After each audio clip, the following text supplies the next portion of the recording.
നമസ്കാരം. ഇന്നത്തെ നമ്മുടെ സ്പെഷ്യൽ അതിഥി പാന മഹോത്സവവുമായി ബന്ധപ്പെട്ട് അതിൻ്റെ മുഖ്യ കാർമ്മികത്വം വഹിക്കുന്ന വർഷങ്ങളായി തലമുറകളായി അതിൻ്റെ പാരമ്പര്യമായി ആ പൂജകൾ ആ മെയിൻ കർമ്മങ്ങൾ ചെയ്യുന്ന ശ്രീ കെ ഡി പത്മനാഭൻ നമ്പൂതിരിപ്പാടാണ്. നമസ്കാരം. എത്ര കാലമായി അങ്ങ് ഈ പാന മഹോത്സവം എന്നാൽ എന്താണെന്ന് അതിനെക്കുറിച്ചൊന്ന് വിശദീകരിക്കണം. പാന മഹോത്സവം എന്ന് പറഞ്ഞു കഴിഞ്ഞാൽ ദേവീക്ഷേത്രത്തിൽ മാത്രം നടത്തപ്പെടുന്നതായ ഒരു പൂജ കാര്യങ്ങളാണ്. പ്രധാനമായി ഭദ്രകാളി ക്ഷേത്രത്തിലാണ് ഈ ചടങ്ങുകൾ നടത്തുന്നത്.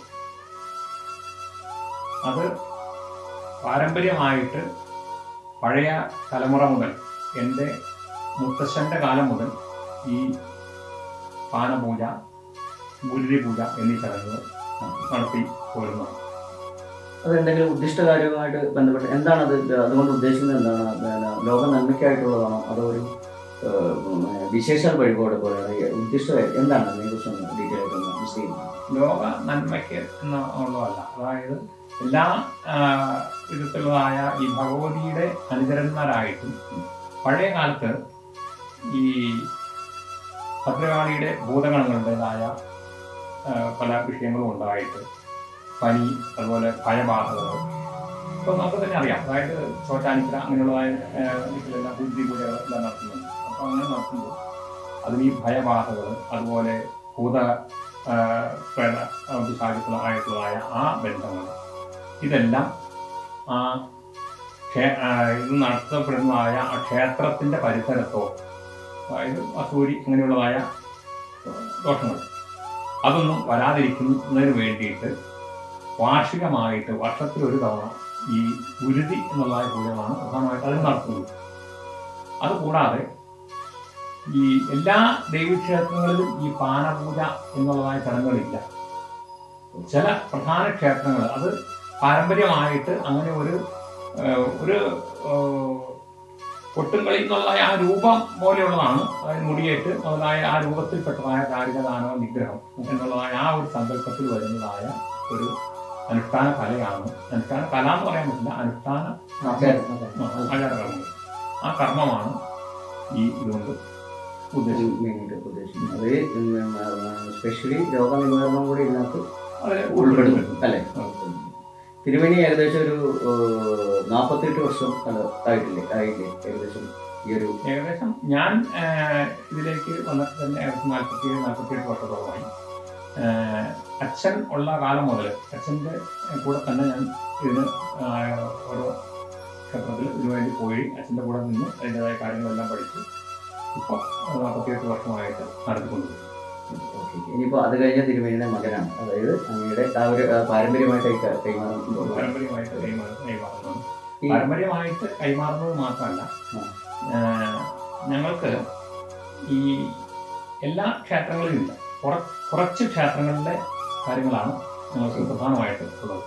എസ്പെഷ്യലി ഭദ്രകാളി ക്ഷേത്രം അല്ലേ? ഭദ്രകാളി ക്ഷേത്രം ഈ കാമ്പൂക്കാവിൽ നിന്നാണല്ലോ ഈ പാനമഹോത്സവം സ്റ്റാർട്ട് ചെയ്യുന്നത്. അപ്പോൾ അതിൻ്റെ അതുമായിട്ട് ബന്ധപ്പെട്ട എത്ര ക്ഷേത്രങ്ങൾ തിരുമേനി അങ്ങയുടെ മുഖ്യ കാരണത്തിൽ പൂജ നടക്കുന്നു? കളമ്പൂർക്കാവിലല്ല ആദ്യം ആയിട്ട് നടത്തപ്പെടുന്നത്. കളമ്പൂർക്കാവിലല്ല, ചേർത്തല തൈക്കാട്ടുശ്ശേരി ഭഗവതി ക്ഷേത്രത്തിലാണ്. തൈക്കാട്ടുശ്ശേരി ഭഗവതി ക്ഷേത്രത്തിൽ വർഷത്തിൽ 2 തവണ ആണ് ഈ പാന ചടങ്ങുകൾ നടത്തുന്നത്. ഒന്ന് മണ്ഡലകാലത്തിൽ 40, 41, 42 അവിടെ പാന എഴുന്നള്ളിപ്പ്. അത് കൂടാതെ അതിൽ വ്യത്യാസമുണ്ട്. അവിടെ ഈ പാന തുള്ളൽ എന്നുള്ളതായ ചടങ്ങില്ല. അവിടെ തിരിയൊഴിച്ചിൽ ആയിട്ടുള്ളതായ ചടങ്ങുകൾ മാത്രമേ ഉള്ളൂ. പിന്നെ അത് കൂടാതെ വൈകുന്നേരം പാന എഴുന്നള്ളിപ്പ്, അത് 40, 41, 42 മണ്ഡലകാലങ്ങളിൽ. അതുകൂടാതെ മകരമാസത്തിൽ അശ്വതി ഭരണി, അവിടെ ഉത്സവത്തോടു കൂടി നടത്തപ്പെടുന്ന 8 ദിവസത്തെ ഉത്സവം, കൊടിയേറി ഉത്സവമാണ്. ആ ഉത്സവം കഴിഞ്ഞിട്ട് വരുന്നതായ അവസാന സമയങ്ങളിൽ അശ്വതി ഭരണി ആ നക്ഷത്രത്തിലാണ്. അതിൽ ചില പ്രത്യേകത എന്താണെന്ന് വെച്ചാൽ, അശ്വതി ഭരണി എന്ന് പറഞ്ഞാൽ ഭരണി രാത്രി കിട്ടുന്നതായ സമയത്ത് വേണം അവിടെ ഗുരുതി നടത്തുന്നത്. അപ്പം അത് അനുസരിച്ചിട്ടാണ് അവിടെ കൊടിയേറ്റ് വരുന്നത്. ആണ് പ്രധാനമായിട്ട്. അപ്പോൾ ചില വർഷങ്ങളിൽ അശ്വതി ഒരു ദിവസം മുന്നേ ആണെങ്കിൽ ചില ദിവസം പകൽ മാത്രം ആയിരിക്കും അശ്വതി ഉണ്ടാവുള്ളൂ, രാത്രി ഭരണി ഉണ്ടാവും. അപ്പോൾ അങ്ങനെ വരുന്നതുകൊണ്ട് വ്യത്യാസം വരുന്നുണ്ട്. അപ്പോൾ പല ക്ഷേത്രങ്ങളിലെയും അടുത്തുള്ള ക്ഷേത്രങ്ങളിലെല്ലാം ഭരണി പിറ്റേ ദിവസമായി. ഇപ്പോൾ കൊടുങ്ങല്ലൂർ ആ ടൈമിലാണോ ഭരണി നടക്കുന്നത്? കാരണം വടക്കോട്ട് പോകുമ്പോൾ ഈ പാനപൂജ ശരിക്ക് ഇങ്ങോട്ട് ഈ കിഴക്കോട്ട് ഈ ഒരു മേഖലകളിലേക്കാണ് കൂടുതൽ പ്രാധാന്യമുള്ളത്. വടക്കൻ മലബാർ അങ്ങനെയുള്ള ആ ഏരിയയിലും പാനപൂജ എന്ന് പറഞ്ഞ ചടങ്ങുകളുണ്ട്. പക്ഷെ അത് അവിടെ വ്യത്യാസമുണ്ട്. ഉത്സവമായിട്ട് എങ്ങനെ എടുത്തു പറയത്തക്ക ഇല്ല, അത് അറിയണില്ല. പാനകപൂജയുണ്ട്, പാനപൂജയും പാനകപൂജ അത് വ്യത്യാസമുണ്ട്. നരസിംഹമൂർത്തി ക്ഷേത്രത്തിലാണ് ഓരോ ക്ഷേത്രത്തിലും പ്രത്യേകത ഉണ്ടോ? ഓരോ ക്ഷേത്രത്തിലും അതിൻ്റെതായ പ്രത്യേകത വ്യത്യാസത്തിലൂടെയാണ് അതിൽ ഒന്ന് ഞാൻ പറഞ്ഞല്ലോ, അതായത് തൃക്കാട്ടുശ്ശേരി ക്ഷേത്രത്തിൽ ഉച്ചയ്ക്ക് ആണ് ദേവിയുടെ ഉച്ചപൂജ കഴിഞ്ഞതിന് ശേഷം നമ്മൾ കുളിച്ച് വന്ന് തെക്കെടുത്ത് രണ്ട് അപ്പുറം നടക്കിൽ പറ നിറച്ച് വയ്ക്കും. പറ നിറച്ച് വന്ന് കുറച്ച് മേശാന്തി അകത്ത് നിന്ന് ശ്രീകോലിനകത്ത് നിന്ന് ആ ദീപം തെളിച്ച് ആ വിളക്ക് കത്തിക്കും. വിളക്ക് കത്തിച്ച് കഴിഞ്ഞിട്ട് ഈ പൂക്കുലയിൽ അരിയും കൂടി ഒരു ഉരുളിയിൽ അരിഞ്ഞിട്ട് അതിൽ 7 തിരി വയ്ക്കും. 7 തിരി വലിയ തിരി ആയിട്ട് വച്ച് അത് കത്തിച്ച് അരിയേറ് എന്നുള്ളതായ അങ്ങനെയാണ്. അത് അരിയേറ് എന്നുള്ള ചടങ്ങല്ല, അത് ദേവിയെ ഒഴിഞ്ഞിട്ട് അതാണ് ഒഴിഞ്ഞ് 3 പ്രാവശ്യം ആ ദീപത്തിൽ ഒഴിഞ്ഞ് അത് ക്ഷേത്രത്തിൽ പുറത്തേക്ക് ദേവിക്കായിട്ട് പ്രദക്ഷിണം ആയിട്ട് വന്ന് ആ തിരി നടയിൽ സമർപ്പിക്കും. നടയിൽ സമർപ്പിച്ചിട്ട് തൊഴിൽ നമസ്കരിച്ചതിന് ശേഷം ഈ വലന്തല വീക്കൻ ചെണ്ട ഉണ്ട്. ആ വീക്കൻ ചെണ്ട വെച്ച് അതുകൊണ്ട് കാളിനാടകം എന്നുള്ളതായ ഒരു ചൊല്ലുണ്ട്. ആ കാളിനാടകം പിന്നെ ഭദ്രകാളിയുടെ മൂലം, അതുപോലെ ഭദ്രകാളിയുടെ സോമാനത്തിൽ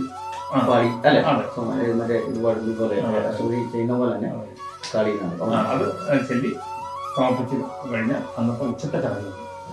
പിന്നെ രാത്രി ആണ് രണ്ടാമത് എഴുന്നേൽക്കുന്നത്. അത് ആനപ്പുറത്ത് പ്രത്യേകമായിട്ട് എഴുന്നേൽപ്പ് ആയിട്ട് നടക്കും. അതിൻ്റെ മുന്നിൽ നമ്മൾ അകത്തുനിന്നുള്ള ഒരു പ്രത്യേകമായിട്ടൊരു വാളുണ്ട്. ആ വാളും ഇതുപോലെ തന്നെ ഒരു വട്ട, അതായത് ഉള്ളിയിൽ നാളികേരത്തിൽ കിഴി വെച്ച് ഇതുപോലെ തെങ്ങും കവുങ്ങും പൂക്കല കരിഞ്ഞിട്ട് അരി എല്ലാം വെച്ച് അത് പിടിച്ച് നമ്മൾ അതിൻ്റെ മുന്നിൽ നിൽക്കണം. എഴുന്നേൽപ്പ് കഴിയുന്നത്. അതിൻ്റെ കൂടെ ഒരു ചോദ്യം, അങ്ങനെ അറിയപ്പെടുന്നത് ഈ പറഞ്ഞോളെയൊക്കെ കിളി പത്മനാഭൻ നമ്പൂതിരിപ്പാടെന്നാണ്. പക്ഷെ പാന ഉണ്ണി എന്ന അങ്ങേക്കൊരു വിളിപ്പേര് കേൾക്കുന്നുണ്ട്. എന്താണ് അതിനെക്കുറിച്ച്, എന്താണ് അങ്ങനെ ഒരു പേരുണ്ടാവുന്ന വ്യത്യാസം എന്ന് പറയുന്നത് പാന ഉണ്ണി എന്നാണ് പൂർവ്വമായിട്ട് തന്നെ പറഞ്ഞുകൊണ്ടിരുന്നത്. പക്ഷേ പഴയ കാലത്ത് നിന്ന് ഇപ്പോൾ ചെറിയ ഒരു ഇത് ഞാൻ പറയാം. അതായത് പത്മനാഭൻ നമ്പൂതിരി എന്ന് പറയുന്നുണ്ടെങ്കിൽ ഞങ്ങളുടെ പൂർവികർ ആയിട്ടുള്ളത് ഇളയ ഒരു സമുദായത്തിൽപ്പെട്ടതായ വ്യക്തികളായിരുന്നു. അത് അച്ഛൻ ഉള്ളതായ ആ കാലഘട്ടത്തിൽ അതിൻ്റെതായ ചില ചടങ്ങുകൾ കാര്യങ്ങളൊക്കെ നടത്തിക്കൊണ്ടിരുന്നു. അതിനുശേഷം ഞങ്ങളായിട്ട് മറ്റ് കർമ്മങ്ങൾ എല്ലാം വിട്ട് ഈ പൂജാതി കാര്യങ്ങളിലേക്ക് മാറിയതിനു ശേഷം ഈ ഒരു തിരുമേനി ആ സ്ഥാനത്തിലേക്ക് ആയി നോക്കിയത്. അതായത് ചിലർക്ക് ഇവരാണല്ലോ ചെയ്തുകൊണ്ടിരുന്നത് പഴയ കാലങ്ങളിൽ. അപ്പോൾ ഇപ്പം എന്തെങ്കിലും ഈ പറയുന്ന ആളുകൾ വരുന്നു.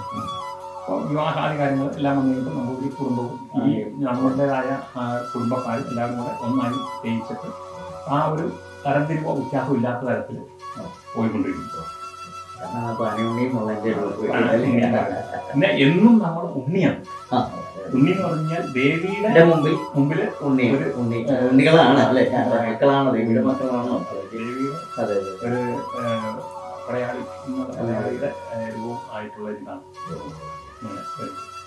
ഈ ദാരിക നിഗ്രഹവുമായിട്ട് ബന്ധപ്പെട്ടിട്ടാണ് ശരിക്ക് ഇതിൻ്റെ ഒരു ചടങ്ങ് ഉത്ഭവിക്കുന്നത് അല്ലേ? അത് ദാരിക നാനവ നിഗ്രഹം ആണ്.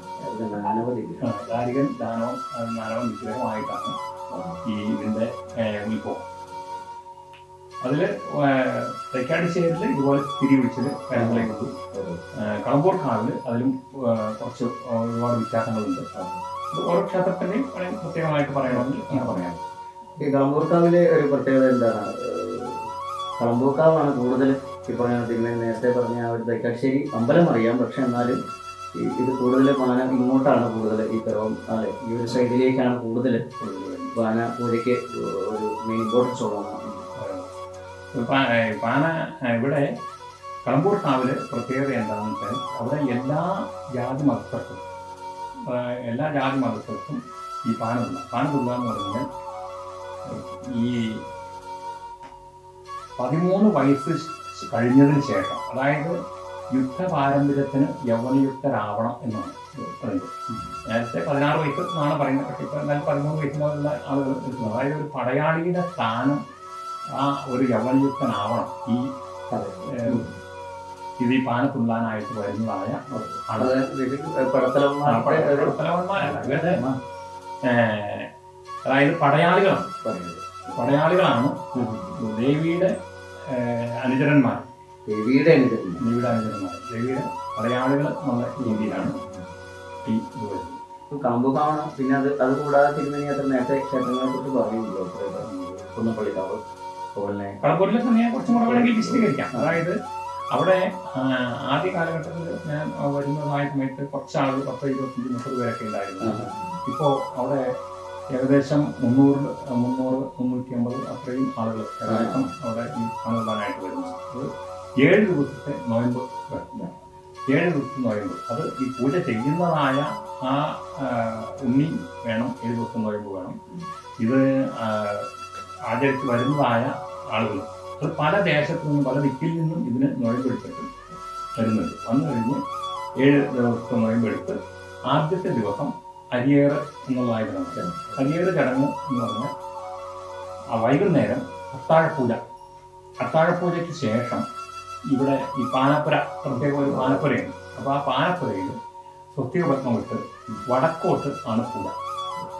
വടക്കോട്ട് ഭദ്രകാളി പൂജ നടത്തി ആ പൂജ പ്രസന്ന പൂജ വരെ കഴിഞ്ഞ് ബ്രഹ്മാർപ്പണം വരെ കഴിഞ്ഞിട്ട് പിന്നെ ഇവിടുന്ന് അകത്തുനിന്നുള്ളതായ ദേവിയെ ആനപ്പുറത്ത് എഴുന്നള്ളിച്ച് അവിടുന്ന് ഈ പടയാളികളായിട്ട് നിൽക്കുന്നതായ ആളുകൾ എല്ലാവരും ചുവന്ന പട്ടുകൊടുത്ത്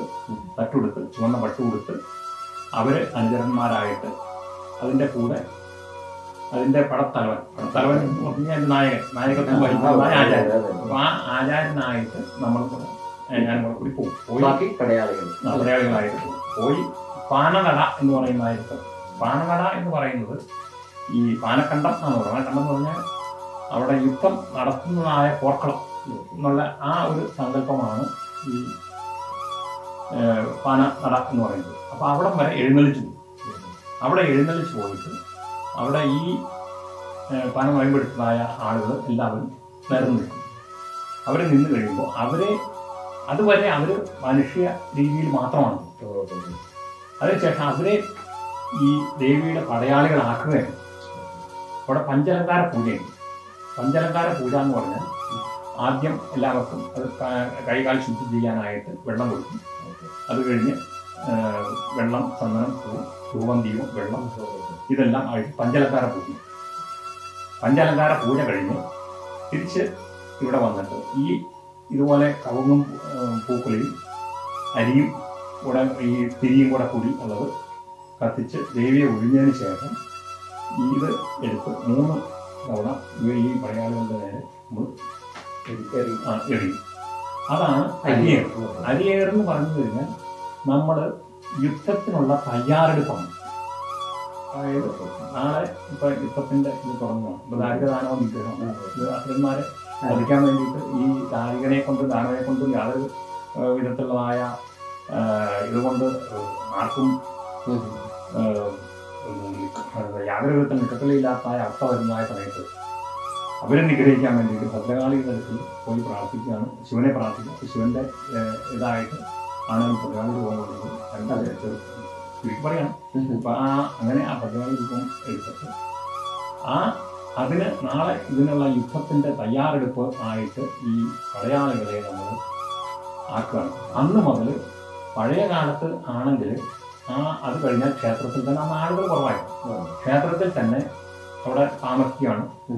വേറെ പുറത്തുനിന്ന് ആഹാരം കഴിക്കുകയോ അങ്ങനെയുള്ള ഒന്നുമില്ലായിരുന്നു. ക്ഷേത്രത്തിൽ അന്ന് വൈകുന്നേരം ഈ അരിയേറ് സദ്യയുണ്ട്. അരിയുടെ സദ്യ ആദ്യം ഏറ്റവും പ്രധാനമായിട്ട് ഈ വരുന്നതായ പടയാളികൾക്കെല്ലാം കൊടുക്കും. അതിനുശേഷം മറ്റുള്ളതായ പുറത്തുള്ളതായ എല്ലാവർക്കും കൊടുക്കും. അത് കഴിഞ്ഞ് അവിടെ തന്നെ തങ്ങുകയാണ്. ഇപ്പോൾ അങ്ങനെയല്ല, ഇപ്പോൾ എല്ലാവരും അതായത് പിന്നെ വീടുകളിൽ പോകും. വീടുകളിൽ പോയി പിറ്റേ ദിവസം തിരിച്ച് മാറ്റി വരും. രണ്ടാമത്തെ ദിവസമാണ് ഈ ദാരിക നിഗ്രഹത്തിന്റെ ഇതാണ്. അത് ഉച്ചപൂജ കഴിഞ്ഞതിന് ശേഷം. ഇത് ഈ പൂജകളൊക്കെ ഏകദേശം വെള്ളിയാഴ്ച ദിവസങ്ങളായിരിക്കും. അങ്ങനെ അതായത് ഇത് നക്ഷത്രമാണ്.